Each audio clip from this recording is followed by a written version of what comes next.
Hello. Hello, everyone. Welcome to the Learn From Us Investor Academy podcast. I'm on fire today, Paul. You are on fire. I'm feeling the game. I'm feeling great. It is. It's winter outside. If you're anywhere in the country, apparently the whole world's freezing over. Put on your booties, everybody, because it's cold outside. God, I love Ground Hog Day. Oh, it's a great movie. We've talked about this before. For oh sure. My God, I just think if I want to feel good about life, I put on Groundhog Day and listen, today's my day to go do something. Damn it. So anyway, welcome everyone to the podcast. Again, I'm Seth. This is Paul. We're now publishing podcasts twice a week. We're ramping up our numbers, and we're feeling pretty good about it. As I always say, Paul absolutely loves sharing some of the success stories that people are telling us and what they're getting out of our podcast. We have people interested in sponsors. We have guests who are interested in being on. So it's going to ramp up. Pretty soon, Warren Buffett and Elon Musk will be on with you, Paul. Yeah, that would be great. You'd love to talk to Warren Buffett in person, wouldn't you? Even Elon Musk, I'd really enjoy that. Yeah. You know who I've always wanted to meet and talk to? Ben Stein. Oh, yeah, Win Ben Stein's Money. Yes. That was an astounding show on the Comedy Channel back in the... Yeah, Comedy Central. And Jimmy Kimmel used to be on that show, remember? Jimmy Kimmel was the sidekick. Yeah, that's right. And now Jimmy Kimmel's huge, and where's Ben Stein been? Yeah, I don't know. I don't know either. Is he alive? He's alive. He's alive. Yeah. He said he has an addiction to buying real estate. Speaking of real estate, Paul. Yeah, speaking of real estate. Did you ever think you'd be in the state that you're at? I just talked to your brother who's slaying the game as well. He talked about a new car that he's going to purchase, and I'm excited for him. Yes. And man, that's such an insane purchase, and he's not a flamboyant dude, money-wise. Uh-huh. He doesn't seem like one, and it's like, it's funny is we talk about it all the time how we went to high school together. Yes. And I grew up as a sporting kid. And yeah. I see it today. I think it's getting worse with parents and their kids. My kids are currently wrestling. And you became that parent this weekend. Well, no. I stay quiet. My kid wrestles. I'm kidding. I'm quiet. And then versus another kid with 5 screaming adults. Yes. We're talking 5-year-old wrestling, folks. I'm sure everyone out there has seen this. But I wanted to get good grades, but I was very sports oriented. You got good grades. Yeah, I did. Yeah. In college, I ended up with a 3.3. In high school, I ended up with a 3.7. Yeah. So, but anyway, I go back to the idea that every time I was at lunch, dicking around with my friends, not every time, but a lot, you were constantly thinking about being a billionaire, worried about stocks, real estate. Where you have said before that you could have gone the other direction. You could have taken, your family's money for granted. Both my parents are doctors. Yeah, you could have taken that idea and just taken, like some of our friends did. They had the flashy cars and their work ethic sort of didn't follow along their parents' lines. But regardless, I digress. But you said you bought your first property, what was it, for $7,000? Was it a duplex or? For $70,000, I only put $7,000 down. That's what I meant, $7,000 down. Yes, yeah. Correct. $70,000. It's been a long road, and obviously you're an expert at this point. It's a marvel to see really live and in person every day as we talk. But did you ever think about how did it get to this point? Do you get to reflect often? Yeah, I am. We're gonna go down this path, huh? What? No, I like this path. It's just, it's hard because I'm not going to say I get emotional about it. It's not that. It's, when you hear about our whole entire family life story, and I was born in the Middle East, my parents were born in the Middle East. They grew up in absolute poverty. And, I talk about us being a billionaire someday. I got to think to myself, do you think my parents ever, when they were kids in the Middle East with no car and, 8 kids crammed into a house, it's that whole, dirt floor kind of stone floor thing. And you sit there and go, did they even comprehend what $1 billion was? Mm-hmm. You know what I mean? Now I'm looking at going, yeah, we're going to get there. I don't know if it's going to be 15 years from now, 20 years from now, or 30 years from now, but it's going to happen somewhere in the next 15 to 30 years. And it's not just about the money. It's about, what that money does, as we talk about. And also it's about, my parents were both doctors who were successful, and they were, I always say foolish enough, but obviously in hindsight, I think it was smart enough to let me manage their money for them. Because I remember before we even had money, 6, 7, 8, 9, 10 years old, I remember thinking to myself, yeah, I'm going to have a good financial life. I just always knew it. I don't understand how that, I don't understand how you have that mindset. I don't know. I had drive toward that, but just because I saw my parents, struggling. They both had jobs, they probably made 30, 40, 50. We're talking in the 80s. Yeah. But I remember them consistently arguing about money because it was just always So it was always, and I just never wanted that. So that was my internal drive. But when I reflect on like where we're sitting in the building that you guys own, and how I've been working with you, and how Learn From Us is growing, and how all your other businesses are growing, and we're constantly coming up with new ideas. And it's really astounding in comparison. Listen, I love all the people I've met in my life, but I've never had someone with this mindset. And this is why so many people were asking you have to do this, because you have this different mindset that you can let us think that we can do more in this world. We talked about maybe podcasts. Tim, I don't know what number it was, but a few podcasts ago it was about the idea of you can afford more than you think. And I I've been around this so much now, it's starting to convince myself it's common sense, but like thinking, well, I had $25K to invest. The next thing you know, you're talking about refinancing my house, getting investors, getting some friends to invest, and taking that money. And now all of a sudden, maybe you get a partnership with another friend. Now we're talking about potentially $1 million property, putting 20% down. Like, it's just an insane idea. Like, I never thought about it that way. And well, we only limit ourselves by our minds, not to be cheesy, but that's exactly what it is. I've always had the mentality. I remember just being, I want to say I was like 9 or 10 and said, yeah, I'm going to be a billionaire. I remember just being 9 or 10 years old, and not just in the, I'm not going to name names from high school, but I remember one kid in our high school saying, I'm going to take economics, I just like money, so I'll probably be good at it. I remember just being, hitting myself on the forehead saying, that's not what it's about. It's about, do you understand? Do you enjoy it? Besides saying, what does money buy? Do you enjoy the process? What you buy is the ends of it. Like, okay, we're buying a nice house, you're buying a nice car, you're buying vacations, you're buying stuff. But getting to that is the fun part. Building up, doing a deal. We were in a house recently, Ramaj, and I remember I pulled Mary aside when you and Andrew were in the bathroom really awkwardly close to each other. I was like, isn't it great? She goes, yeah. I go, rehabbing is just the fucking best, isn't it? you do love it. I do love it. And I do love pretty much every business we have, I love. And not because they just make money. It's all about building it. You've been to my homes in Mexico. I love those buildings. Those buildings didn't make us enough money last year where it made a difference. But the whole point is the potential of them and the building up of it is so much fun. We have a limo bus business. That limo bus business doesn't make us, money to live off of. But it's a fun business. It's growing, and it's possible to see it grow more. And that's what's exciting to me. And I've always been a big person on possibilities. I get bored. I get bored of things when they're stable. To me, when we buy a piece of real estate, we turn it around, we rehab it, get the rents higher, make it a lot of money, refinance it. Then it gets boring because it's like, okay, well, what are we going to do? Just raise rents 3 or 4% a year? Okay, fine. But it's all about the possibilities of what you think about. And fortunately, I grew up in a household where possibilities, we talked a lot about possibilities. My mentality is very different than my parents. My parents think I shouldn't be doing this. They think this is just, oh, why do you worry so much about this stuff? Why do you do that? I think it's great of them to be like, guys, come on, you have a great life, which I agree with. I sit there at night sometimes thinking to myself, like, man, I really have a great life. I get to do pretty much anything I want to do. See, I don't think, when I describe you to my friends, family, that they can't understand how a person, and frankly, half the time, I can't understand either, how a person with 15 businesses, we say that, but you really partner with about, of course, 13 or 14, right? Yeah, no, it's probably like 9 or 10, but it's still a lot. Yeah, but you still have the same time to, like, you and I started getting re-interested in guitars. Oh, yeah. Next thing you know, now you're texting me full guitar shredding solos, and you're buying new guitars. Let's pump the brakes. It's not shredding, but it's pretty good. and you really do play chess, and so I just...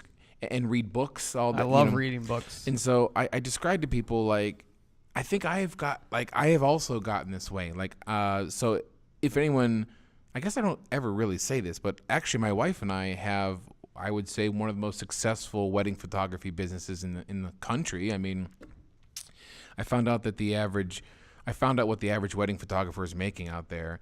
And it's around $30,000, and I've told you my numbers, so it just goes to show like how we're doing. And so, but running that business now has gotten to the point where I can focus my full attention on caring for my clients. Yep. And maximizing my great clients to provide more happiness for them and for ourselves. But I'm not saying it's boredom. But I have the ability to move into other things where I can do marketing for people. I can do this podcast and learn from us with you, and so I can see how once your businesses get rolling, your business with Rockman Fit Active Sports, Fit Active Sports, they sell athletic gear, gloves, knee braces, bands, straps for weightlifting. They have the #1 selling weightlifting glove on Amazon, but I can see how once that gets up and running and churning and growing, you can just move on to do something else. And a lot of people would think if a guy has 15 businesses, he must be incredibly overwhelmed, running around frantic, sleeping 4 hours a day, and probably a little scatterbrained. I've described you to people. Is this guy sane of mind? Like, is there something like physically wrong in his mind? And then I was surprised when I started moving into this office setting that we're at, started coming in more and more on a consistent basis, and I realized it's not what I envisioned. It's calm. Yeah, I envisioned like Grand Central Station, people running to office with papers. That's what TV teaches us, right? It's very calm. Yeah, but because people always say to me, the most common comment I get is, how do you keep it all straight? You just do. I mean, it's not like if somebody came to me today and said, Paul, here are 15 businesses, go run them. I would be a chicken. I'd be a chicken with my head cut off for how long? Anybody would. But when you start 1, and then you go to 2, and then 3, and you start establishing them, it's a lot easier to manage. Just I bring all this up because I'm just going to cut you off. Please do. I bring all this up because I have a lot of friends who I think are probably bored in their jobs. Of course. They've been doing them for 5-10 years, and the interest in real estate or investments is getting more and more intriguing. And they're actually watching this show. Some are reaching out to you. Yep. And so by saying this out loud, I'm reconvincing myself. I'm talking myself into this. You know, Tim, who works with us, talked about like convincing himself. You know, you have to convince yourself. Just start believing in yourself. And I think I'm starting to do that with your help. The idea that you know, if I am somewhat, can I embarrass Tim for a second? Go ahead. Tim, do you mind if I embarrass you? Depends. Well, and I say embarrass, I mean, Tim, what kind of environment did you grow up in? What kind of house did you grow up in? Grew up in a trailer park. Tim grew up in a trailer park in Youngstown, Ohio, which is, if anybody wants to look it up, one of the most economically hardened areas in the country. What's your goal for net worth that you want to be able to pass on to your next generation? It's 9 figures. 9 figures. For those of you who don't know what that is, that's $100 million or more. Yes, he said this. And I look at that, and I remember I said it to Seth once. He goes, "What? How is that possible? How is that possible?" I was like, "Listen, Tim's got 60 more years of life to live. He's basically our age, and he's ambitious and aggressive, and he's willing to do whatever it takes." Everything is about mentality. We're all the same people. It's just that Tim's outlook and my outlook and your outlook, Seth, are very different in the sense of you're becoming more like us, which is wonderful because in terms of instead of why not, it's why. Sorry, instead of why, it's why how? not. Oh, why? Yeah. I mean, right? You know now instead of why not, it's just how. Exactly. That's an even better way to put it. Just how do we do it? Yeah. It's just, you know, and you've seen, Seth, you've been around. I've been very open with you about our failures. I'm very open. I'm actually probably more open about our failures and our successes. It's, you know, and part of the reason is I think everybody brags about their successes way too much. There's way more good going on than I let on, only because we're going to have, we do a good process, but shaping that mentality over when you and I met, we reconnected when you were 35, 36 years old. Yeah. So you have to change 35 years of thinking, and that's a hard thing to do, but it can. And it can I convinced myself I changed my thought process when I was 25. I've been very fortunate. I don't know how I changed my thought process. I think I just woke up one day and just said, well, that's a pretty shitty way to think, and just started changing it. I don't know what the reason is. I never had a mentor or anything like that. But once you start thinking about possibilities and then putting into action that B to Y sequence of not just starting it, but then doing next step and next step and next step. And a lot of those steps could equal 0 results for a long time, and you got to be patient about it. And when you have 15 businesses, it's easier to be patient when you know, you have businesses, you have stocks, you have all these things generating income for you. It's easier to do that. Now, somebody might hear that and go, well, it's easy for Paul. He's got multiple revenues. Yeah, but I didn't always have multiple revenues. I used to have one job. I used to have a job. When I left college, I had a job. What was it? It was working in the finance department at a big automotive dealership in Toledo, Ohio. I've never even heard of this. Yeah, you didn't know that? Yeah, for 11 months. My boss is one of my best friends. He's a great guy, and always stayed in touch. We still actually have one of the business together. It's a small one, but I look at that going, we were all started from the same spot. We all started from the womb. We all, came out. We were all, yes, some of us had advantages in life, but I always joke and say, I start out with a big advantage in life, but how many people start with an advantage and then never jump on it? How many times we hear that, oh, that brat, he just took advantage of everything. He didn't really jump on everything he had. He just went and milked his parents, and I look at it going, I took what I was given and said, okay, let me go make it bigger. And I'm criticized for that, by the way. But, we sit there and go, all it was me thinking about possibilities. When I was 9 years old and we had no money, I still thought about possibilities. When we were 10-year-old, I still thought about possibilities all the time. I remember, so last night I connected with a guy that lived across the street from me when I first moved to Massillon, Ohio. He said to me, I remember your goal was to skip a grade. He remembered that from fourth grade. He goes, I remember your goal was to skip a grade. I go, it was my goal, but the problem is I jumped around from schools too much, and I don't think I would have skipped a grade anyhow, but the whole point was I remember back then thinking to myself, I want to skip a grade. Why? I just thought it'd be a neat thing to do because not many people did it. I remember when I was 7, and my dad telling me at the time, ironically, who Donald Trump was, and I remember being like, yeah, I want to be a billionaire. At the age of 7, I was like, yeah, that's what I want to do. And then over time, I started to read more about billionaires, Bill Gates, Warren Buffett, all these guys and how they made their money. And I'm like, I started to connect and just go, these guys aren't much different than all of us. They just did one thing extremely, extremely well. There's luck involved, the right timing being, but Bill Gates would have been very successful no matter what time, whatever era he was born in. The point is, he was born at the right time to be in the computer business, to be starting a company, blah, blah, blah, blah.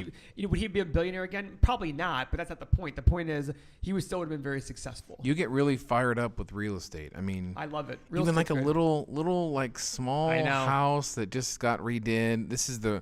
So we're referring to the house.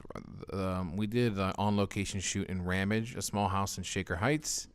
My gosh, why do I keep saying that? Because it's easy to say your that. other property was in Shaker Heights.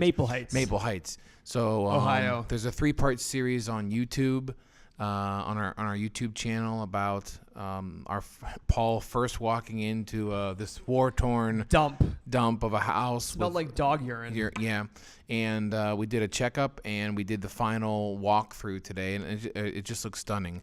And but man, I just it's funny. Yeah, it's funny to see someone who probably shouldn't even care about the whole project get so fired up about it. And to be honest with you, that's probably the last time I'll ever see that property. Yeah. So just to be fully honest, is saying, we're going to have 10,000 units in the next 12, 13 years. That's probably the last time I'll see that property. We have many properties I've never seen before. That's not meant to brag. It's meant to say, look how good my team is. When it comes to managing 15 businesses, I don't have to worry. Tim used to run our entire Shaker portfolio. Yeah, 300 units. Yeah. Tim, how often did I show up there? I mean, the last 2 years, I don't think I showed up maybe twice a year.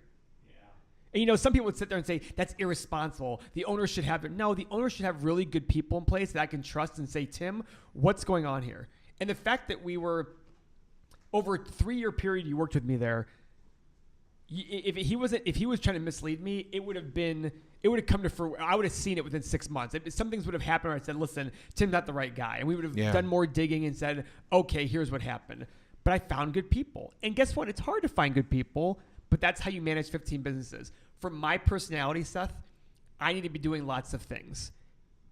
Guitar, chess, running my businesses, doing other things, reading a lot, because my personality can't just do one thing over and over and over again. When you look back on the past 15 years, I mean, I just brought up how you get so fired up about a single family home in Maple Heights. That's right. When you get fired up about rehabbing a single family home in Maple Heights. Like when I bring you up to some friends, they're very eager to describe that money's not everything. Money's not everything. They're right. So what is, I sort of know your drive, but describe your daily drive now. You've said it before about educating people and what kind of a thrill you get from educating. Yeah. But if it's not about, because I see it, that's the funny part. I see it in you. It's not really about the money. Like I come up to visit you from Columbus and I want to go to a nice steakhouse, and you want to go to Taco Bell. It's like our roles are reversed, right? It's one of the few things I say that one of the few things I'm not snobby about is food. I really couldn't care less about food. Yeah, so I mean, not to bring up Sarno, but in all of this time, the past 15 years, like, what have you missed out on by being so committed to all these businesses and real estate? You know, some would say, you know, I'm not married. I have no kids. Some would say I missed out on that one. I don't know if I'm marriage material, and that's, you know, at this stage in my life. And it's not like I sit there and go, man, I wish I was married. I used to say that 10, 12 years ago when everyone was getting married. I was like, man, I really wish I was married. I really wanted to be married. And then I started to, I look at it and go, I said to somebody this weekend, it's going to sound very terrible, morbid. I literally said to somebody, if I died today, I'd be like, I had a really good life. Yeah. Like, there's nothing I'd look back on going, I wish I'd done this. And I look at it going, that's pretty good if you ask me. Yeah. Like I can honestly sit there and say, what do I regret? Nothing. Literally nothing. I look at that going, that's pretty awesome. And I've always said this, I would never go back in life, and I don't want to go forward. When I was in college, I couldn't wait to graduate from college. When I was in high school, I couldn't wait to get to college. I left college, and I was like, oh, the real world is so much better than I thought it was going to be. And every year has been better than the previous. Every year I've loved more than the previous one. Like, even if you said to me right now, Paul, rewind 2 years, I'd be like, no, that's okay. Really? Yeah, and I really love today, and I love what I do. The money is great. Don't get me wrong. The money allows you things to make life easier for you. But it's doing the deals that's really exciting. You know what I mean? Yeah. The money is the scorecard. Well, like you said, doing the deals, starting new businesses, growing new businesses, partnering with people. The scorecard is the return. The money is the scorecard, right? Yeah. If a business makes a lot of money, for a long period of time, you've done well. If a piece of real estate makes you a lot of money, our deal in Columbus that we did 3 years ago is north of 40% returns over a 7-10 year period. Like, if we just stopped today, it'd be over a 7 or 10 year period. It's over 40% returns. To me, I look at that and go, that's returns. It's not, I mean, it's dollars, but it's returns. I sit there and go, I did a really effing good job with this deal. And that makes me very satisfied. Taking a property from absolute shit to beautiful. And we still have work to do. I mean, even Mary told me yesterday, she goes, Paul, we had to do some landscaping there. Great, let's go do it. You know why? We have 40% returns to do that with. That's what excites me. Doing the deal excites me. Listen, I'm very fortunate in the fact that I'm not worried about retiring, right? First off, I would never retire. And some people even, you know, it's funny. It's funny to me, talking about perception. Some people look at me and say, he doesn't want to retire. Like, that's so sad that he can't find happiness in doing nothing. And you know what I say? It's so sad to me that you want to retire. To me, you don't like working. You don't like what you do day to day. Oh, yeah. That you can't wait to give it up. Oh, I mean, I had a job like that. I worked, one of the darker times of my life. Was it dark back then? Did you feel it being dark, or you look back now and say? Well, it's just, so I have a PhD in chemistry, and I had a job where I was surrounded by introverts doing introvert type jobs in small. It was the office. So we were all not the funny office. No, Office Space. Office Space, thank you. Yeah, I mean, you're confined to a cubicle, your cage. Mine didn't actually was closed, so I couldn't even. Anyway, it was dark because you talk about retirement, and like many people had counters. Like, the countdown to retirement was like 5 years out. It wasn't like, hey, I'm retiring next year, let's start like the ha-ha countdown. I mean, they were really, really looking forward to it. And a lot of them needed the money. You know, they might have had a sick spouse, so they were only doing it because they really, really, I guess that's why people work, right? You do need money to run this world. But the sadness surrounded about that, like you hear that a lot of people retire, then they instantly go try and find new outlets. And more power to them. But my whole point about it is, I love what I do so much. The idea of me never doing it, you know, when I see remember those hackers, like, they get arrested and they're like, yeah, you can't touch a computer for the rest of your life. Athletes' career is done. Imagine you did something all your life, and then all of a sudden somebody says, yeah, you're not doing that anymore. Yeah, it's hard. I mean, that's why I think that's a big probably reason why there's bankruptcy. I mean, in a lot of athletes. Well, unless you hate what you're doing. Yeah, true. But at the same point, you know, you really have to really love what you're doing to hit that level of success in athleticism and be a professional athlete. For me, I love it. Like, it's absolutely wonderful to me. And the idea of I enjoy life. I do everything I want to do. Everything I want to do. I travel every month to some place. I'm going to a chess tournament this weekend in Minnesota. All these things I get to do. So for somebody to sit there and look at me and say, like, I could have had it happen recently, like, oh, Paul just cares about money. I'm like, really? That's kind of weird, because if I really only cared about money, there's a lot of things I would do different. You know what I mean? Yeah. And by the way, I don't really care what people say on that level, because I've grown secure enough in myself. But to me, it's more of, I really hope I get to do it. You know, in Office Space, speaking of Office Space, and he goes, can you imagine doing this for the rest of your life? And not going to work here anymore. Goes, he's like, having that kind of job security would be wonderful. As he says, the idea of me living to 100 doing this is like, wow, how lucky would that be? So what are the 5 tips? 5? Yeah, give me like the 5 mindset changes or tips that you can move from a normal person having that boring job that you're probably going to have to work unless you make a change, whether it's investing, flipping your mindset about investing, or getting into real estate, partnering with us in terms of real estate. Can you think of some ideas that would switch a mutual friend of ours like Give me initials. RH? Oh, yes. So what would switch? I don't know where he's at, but what would switch that life into a different life? Like what are some mindset tricks? And So it's not specifically to him. When I brainwashed myself, it was literally like every day just saying, you can do this. Now, the one thing I wish I'd done, I would have started with baby steps. A to Z, B to Y. I would have picked some short-term goal that seemed a little ridiculous, but 1 month out.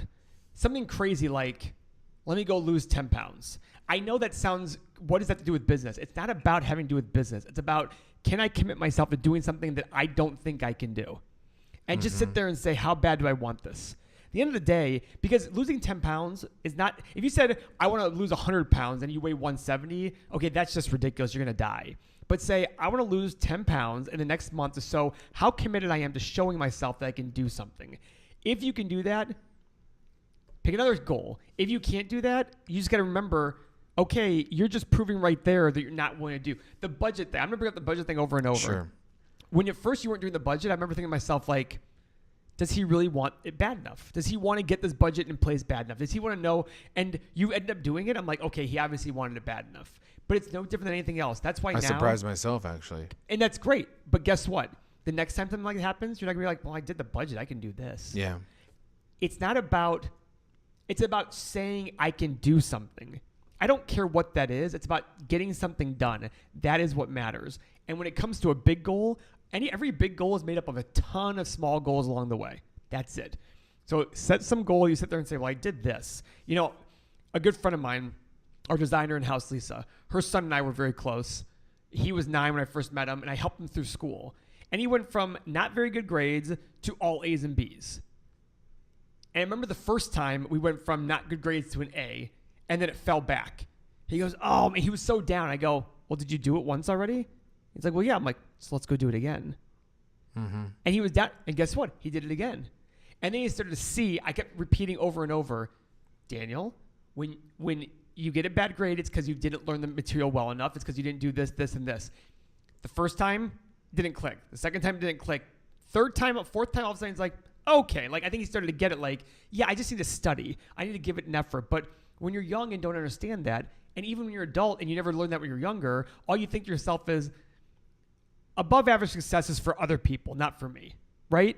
But then we meet successful people, and all the time they say things, and I'm just like, what did you just say? It makes no sense whatsoever, because they do something extremely well, and that's what matters. You know what I mean? Mm-hmm. You would think that an accountant would have great investments. I've talked to accountants, and I'm just like, you have no idea what investing is. And these guys are managers of money, right? So you sit there and say, everything is about setting up a small goal and just do it. Commit yourself to do it. Say, how bad do I want? You have to always ask yourself, how bad do I want this? Because if you don't do it, all you're saying is, you can sit there and say, I'm busy, I'm this, I'm that, and the other. All that's bullshit. All that matters is you don't want it bad enough. That's it.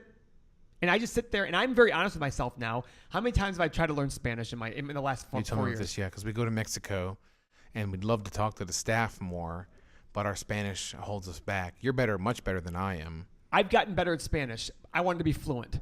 I've hired 5, 6, 7, Mr. Benton I hired him unfortunately got injured, things like that. We couldn't finish it. But the point is, it didn't matter if you got injured or not. I probably would have quit that anyhow. I kept sitting there saying, it's not important enough to me. I'm obviously not that dedicated to it. We were at dinner with, Joaquin and Alejandro down there, and Alejandro goes, "Hey, how's your Spanish going?" I'm like, you know what? I don't want to do it bad enough. He's like, "What do you mean?" I go, "I've hired how many people, and I never stick with it. I obviously don't want it bad enough." But then you look at guitar, and you're the one that got me back into guitar. You're like, "You have a guitar?" Like, "Hey, if you just did 5 or 10 minutes a day," I'm like, "Really?" You're like, "Yeah." And now I've played pretty much every day since then. I got an instructor, and I love it, and I just play.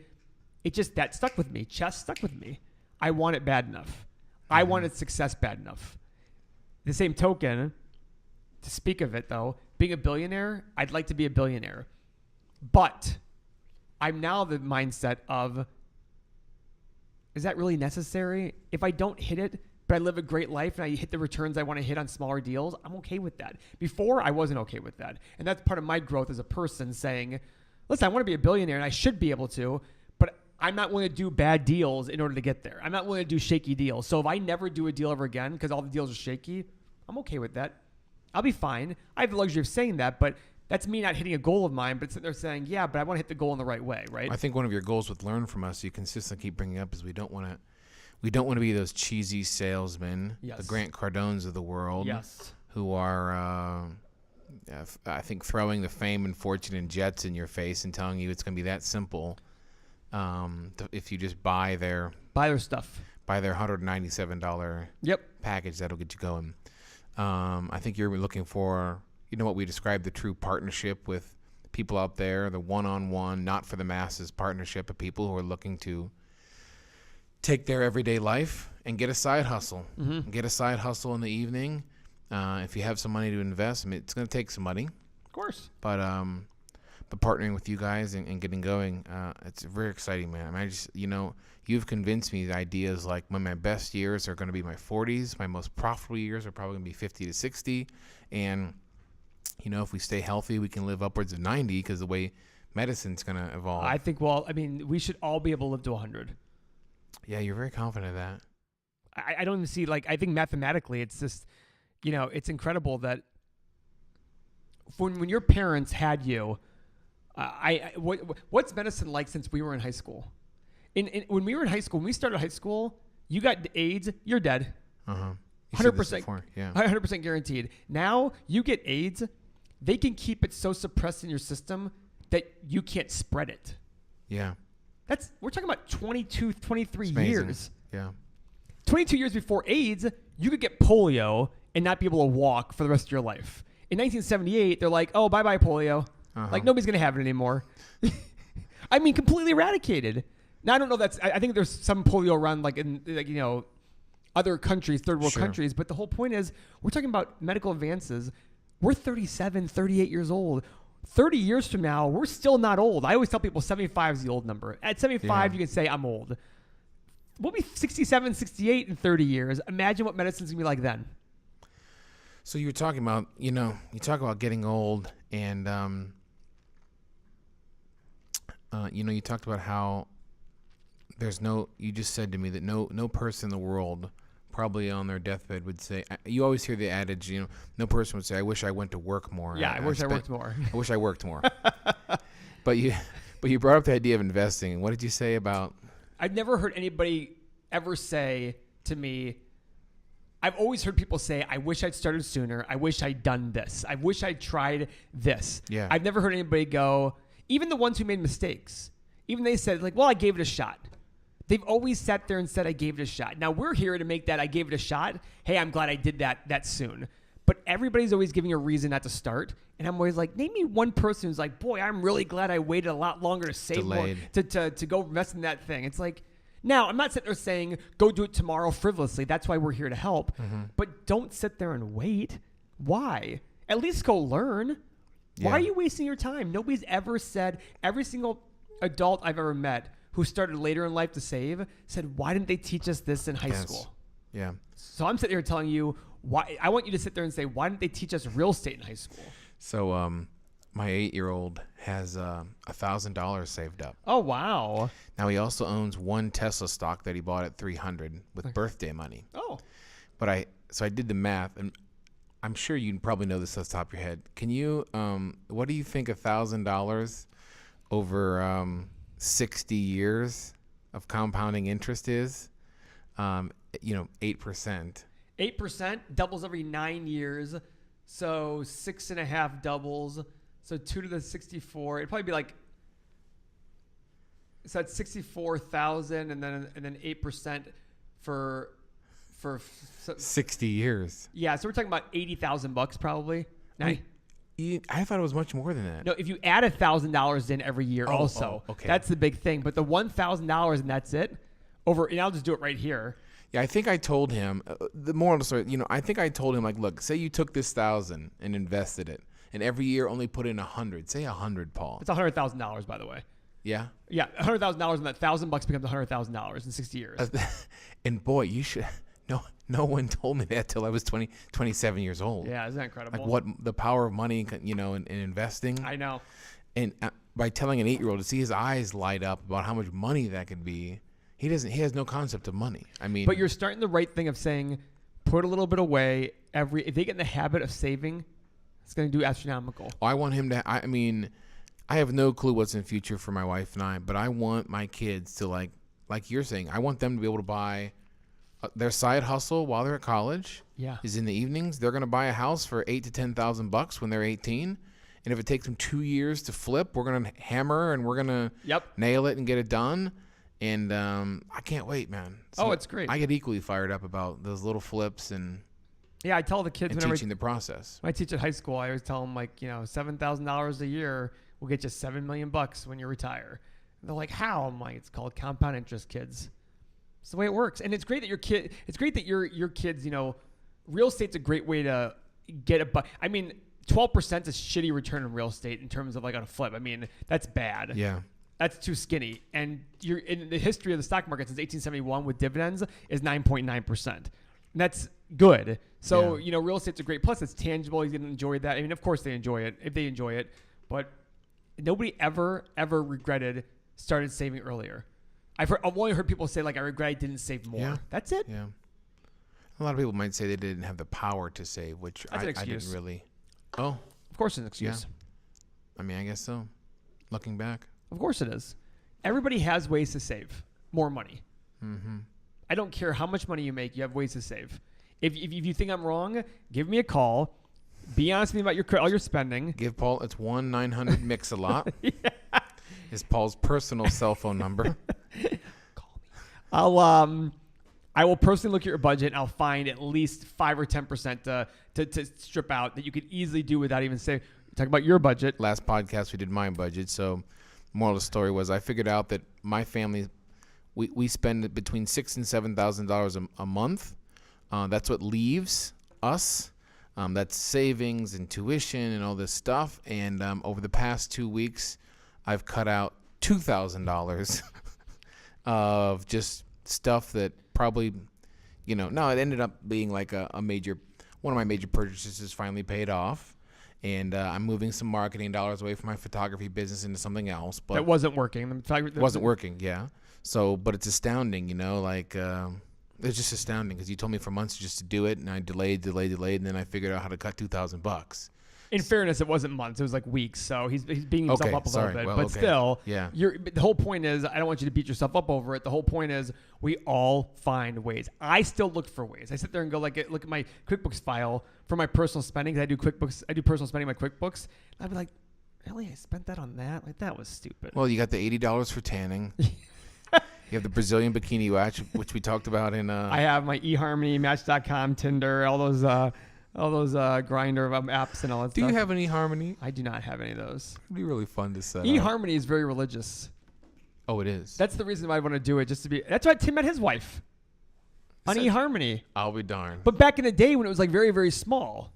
Very small. And Tim loves. What are the other ones? eHarmony. Well, Match.com is the biggest one. Match.com. Yeah. Yeah. Tinder. I'm not on Tinder, although that'd be fun. I think it's fun if you're on Tinder. Have you seen there's an Instagram account called Tinder Convos, and it shows like screenshots of good Tinder convos. It's the best. These pickup lines are phenomenal. Just slide into Paul's DMs, yes, and he'll get back at you about real estate. About real estate, life, dating. I'll respond with "Sup, baby girl," and even if You you're up? a guy, You up? You up? But this has really gone off the rails, folks. So, hey, listen, everyone, thank you so much for supporting the Learn From Us podcast. Can I do a shout out to somebody? Wow. So here's the reason why. This person's one of our biggest fans. Oh my gosh. And I want to see how far into the podcast he listens. So, Mason, this is a shout out to you. And I expect a text from you referencing this shout out, or else I'm going to be very disappointed. He watches? Oh, he doesn't watch. He listens to it on iTunes or Spotify when he works out. Are we talking about the same kid? No, that's Andrew's son. I'm talking about Andrew's 11-year-old son. No, this is the brother of the 9-year-old King. son. 9-year-old Okay. son, yes. Oh, and the different Mason. I was Yeah, like, he's 21, 22 years old. okay, he's texting. This 9-year-old's texting you and working out. It's very committed. He's very swole. So, anyone, thanks. Anyone. Anyway. Thanks everyone for. Do we have basketball soon? Paul and I play basketball Holy together at his home court. Why must we say that? I wasn't saying it for that reason. No, you're not showing It's off. I mean, you awkward. have a court. I know, but still, it's I have a awkward. court, Yes, you do have a court. so mine can't be played during the winter months, but yeah, Paul and I challenge each other on the basketball. We're older. And Seth's taking up tennis now. Don't you remember? We're gonna keep this secret. Oh, that's right. He's not listening to the podcast anyhow. So, in Mexico, it's Darnell. You don't have to whisper because it's not like This is very secret. It's Darnell from podcast number 3 who owns NFL Landscaping in Cleveland. Call him for your tree service needs. It's Rahman from Fit Active Sports. Paul doesn't play. He's above us and just straight better than us. But Andrew and then myself. Now, I've been picking up tennis, but in my spare time, with this newly allocated money, I've been taking tennis lessons. And then next year when it comes around, they'll think I'm gonna rope-a-dope them a bit, throw them a couple games, and then start firing the backhands and serves down that ass. So, all right. By the way, guys. Seth is very intense when he plays tennis. I mean, he's just like ultra focused. He's like, okay, but he does the same thing in basketball too. I'll end with this. Yes. I partner with a company called Focus 3. I produce their podcast, and if you don't follow them. The leaders are Tim and Brian Kite. And Brian Kite is a dude that went to Worcester with me. We reconnected just like I did with Paul. And the dude is incredibly inspirational. Some people call him a motivational speaker. And his line is, if you're not motivated in this world, we have nothing to talk about. But really, he helps companies with leadership and business training. Yeah. And he did this ending to a podcast just last week. And I thought it was astounding because you brought it up earlier. He's like, every morning we wake up, and we're a new you. We're connected to the old you. He says it much better than me. We're connected to the old you, but obviously we can't go back in the past and change anything. All the decisions, everything you've ever thought in your whole life has brought you to this morning and this day, and you have a chance to be whoever the hell you want today. And I was like, oh my God. Like, Yeah. I've heard it before, but when he says it like that, it's like, today is the new you. Mm-hmm. So go out and we've fallen in love with Focus 3. We've fallen in love with this new slogan called Embrace the Chase, which I think you do really well. Is the goal is not at the end of the road. It's the whole money thing versus the process. Yeah, the goal is not at the end of the road. The road is your everyday goal. Yeah. And you got to keep rocking that. So embrace the chase of becoming elite. Anyway, it's a great follow, and it sounds a lot like Paul's delivery. And so it's amazing these two people are in my life. And We never met. yeah, one day. One day. Thanks, guys, for everything. We had no topic on this podcast. We had zero topic. Zero topic. So We this wung is, it. Yeah, so this is what you're getting, folks. Nobody's going to make fun of me for we wung it. We wung. Oh, my God, that's right. Was that a podcast down there? We did during a podcast. I Yes. said we wung it. You guys were both like, what the hell are you doing? we could just tell stories all day. Yeah. So, when you wing I'm just winging it. Oh, I just winged it. And Paul was just straight face as always. Just say, I was out there and I just wung it. Even Rahman, whom we love. Swung. You don't say swinged it. Swum, and Slippy, wing, slappy. wing wong. You guys both, you and Andrew just looked at me like, what the hell was that word? I'm like, what are you So, talking about? listen, just know Paul is out here wonging it. That's not. Okay? No, Wang Chung tonight. He's wonging it. Everybody. Thanks everyone. I'm just gonna keep thanking our crowd, but Yeah, we love you guys listen to this, and It's growing every week. It is. Yeah, it's awesome. Okay, see you next time, guys. Thanks. Keep it real.